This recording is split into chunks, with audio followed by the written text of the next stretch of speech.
30 अक्टूबर 2025 मुंबई का एक normal Thursday afternoon था पोवई एरिया, जहां हर दिन बच्चे ऑडिशंस देने आते हैं।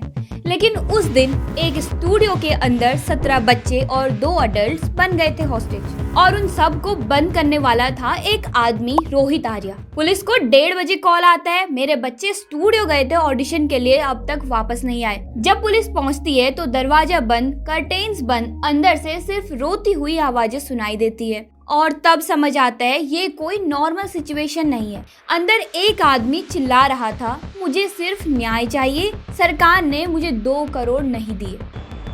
मैं रोहित आर्या।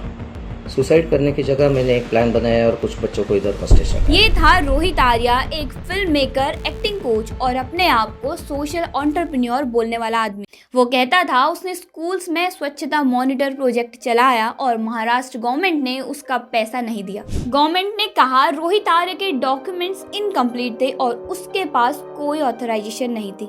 लेकिन उसके अंदर फ्रस्ट्रेशन का वोल्केनो फट चुका था। उस दिन उसने डिसाइड किया अपनी बात दुनिया तक पहुंचाने के लिए वो कुछ बड़ा करेगा। स्टूडियो के अंदर उसने 19 लोगों को बंद कर दिया। केमिकल्स, लाइटर और एक एयर गन लेकर वो चिल्ला रहा था, मैं सुसाइड नहीं करूंगा, मुझे सिर्फ बात करनी है। और उसके बाद उसका वीडियो सोशल मीडिया पे वायरल हो गया, एक गलत कदम तो मैं सबको आग लगा दूंगा। ये लाइन सुन के पूरा इंटरनेट हिल गया। पुलिस ने हर कोशिश की, समझाना, बात करना, एक्सचेंज ऑफर तक दे दिया। एक सीनियर ऑफिसर खुद अंदर जाने को तैयार हो गए, पर रोहित ने मना कर दिया। 3 घंटे तक पोवई की सड़कों पर सिर्फ टेंशन और फियर था। पेरेंट्स नीचे रो रहे थे और पुलिस बिल्डिंग को सराउंड कर चुकी थी। अराउंड 4:30 बजे पुलिस ने एक बैक एंट्री से ब्रीच किया। एक शॉर्ट कन्फ्रंटेशन हुआ और रोहित आर्या को गोली लग गई। सब 19 होस्टेजेस सेफ बाहर निकल आए। एक दिन जिसमें 17 बच्चे बच गए, लेकिन एक आदमी की जिंदगी खत्म हो गई। बाद में सब कुछ सामने आया। एजुकेशन डिपार्टमेंट ने कहा उसका प्रोजेक्ट फेक था। IFTDA ने बोला वो फिल्म इंडस्ट्री से कभी जुड़ा ही नहीं था। उसके स्टूडियो से फेक लेटर्स, एयर गन और केमिकल्स मिले। सोशल मीडिया पर लोग 2 कैंप्स में बढ़ गए। कुछ लोग कह रहे थे सिस्टम ने उसे तोड़ दिया, और कुछ कह रहे थे उसने बच्चों को डेंजर में डाल दिया सिर्फ सिंपैथी के लिए। यूट्यूब पर क्रिएटर्स इस पे रिएक्ट कर रहे थे। ट्विटर पर हैशटैग मुंबई होस्टेज क्राइसिस और #रोहित आर्या ट्रेंड कर रहे थे। कुछ लोग कह रहे थे करप्शन और डील ने उसे एक्सट्रीम तक पहुंचा दिया, तो कुछ कह रहे थे ये एक डेंजरस स्टंट था पब्लिसिटी के लिए। पॉलिटिक्स भी शुरू हो गई। अपोजिशन ने गवर्नमेंट से पूछा एक आदमी कैसे इतने बच्चों को ऑडिशन के नाम पर स्टूडियो में ले गया।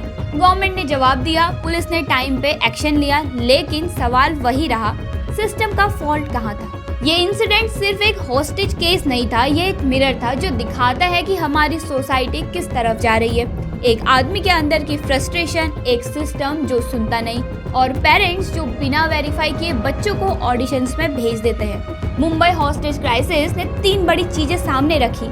बच्चों की सेफ्टी कितनी वीक है, मेंटल हेल्थ कितनी इग्नोर्ड है, और मिस इन्फॉर्मेशन कितनी तेजी से फैलती है।